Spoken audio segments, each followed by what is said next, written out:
He does bankruptcy law, Mm-hmm. but at the end of their whatever court meeting where they get their approval on their bankruptcy, he'll send them a personalized BombBomb video.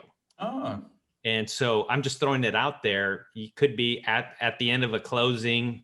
You could send your client a quick little video. Hey, congrats, you're a new owner. And He's writing it down. there you go. That's a writer downer. yeah, I need to write it down. Bomb for closings. Okay, but I mean, we usually do gifts, right? So I mean, obviously that's one way to kind of stay in touch. But and we try to give something that that'll stay with them for like a cutting board, or maybe during Christmas, what we actually did a couple of Christmas ornaments. Mm-hmm. So now every Christmas that comes along, it says Proud Homeowner 2020 or whatever it is, something like that. That's a great idea. Yeah. And so bringing that to one of the other things that's important in this podcast is we talk about core values, and I think you shared your core value, or one of your core values is care about clients as if they were family. You want to expand a little bit on that? I think you kind of did there, but maybe you want to give us a little more. Yeah, definitely. I you know what, and it's hard to prove that sometimes, because within the real estate, I guess, business or community, people see us as salespeople, right? They're like, hey, they're just trying to make a sale, and not say we don't get paid when something gets closed.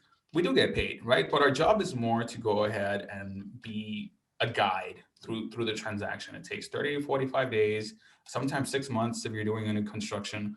So there's all these things that may pop up, all these problems or situations that we deal with every day, right? The average person deals with it once, two, maybe three times within their lifetime, each time they buy or sell a house. But for us, it's something that just comes naturally. Like, hey, you know what happens whenever we have some sort of roof leak? Like, who's going to pay for that? How are they going to pay it? Is it going to get paid at closing? Who do we contact? So there's all these little things that can go wrong throughout the transaction that they don't allow us to be salespeople. Because if we are trying to be salespeople, we don't care for our clients. If we don't care for our clients, they're going to have a bad experience. If they have a bad experience, they're going to make so much noise, it'll guarantee that you'll never have business again, right? So not only is it important for the well-being of my business, but I've always had this sense of like, hey, try to help someone if you can, right? Even if you get nothing in return. Hey, you know what?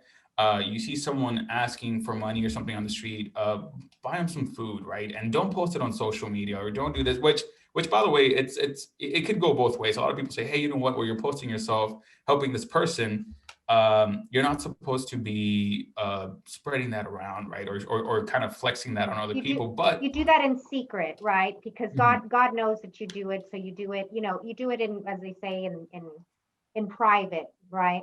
Exactly. But at the same time, if you post about something like that, do you think you could inspire someone to help someone else out? Yeah. What's that movie? Is it called Pay It Forward? I've never seen it, but the concept of just helping someone and they have to help someone else out, and it just keeps on going forever, right?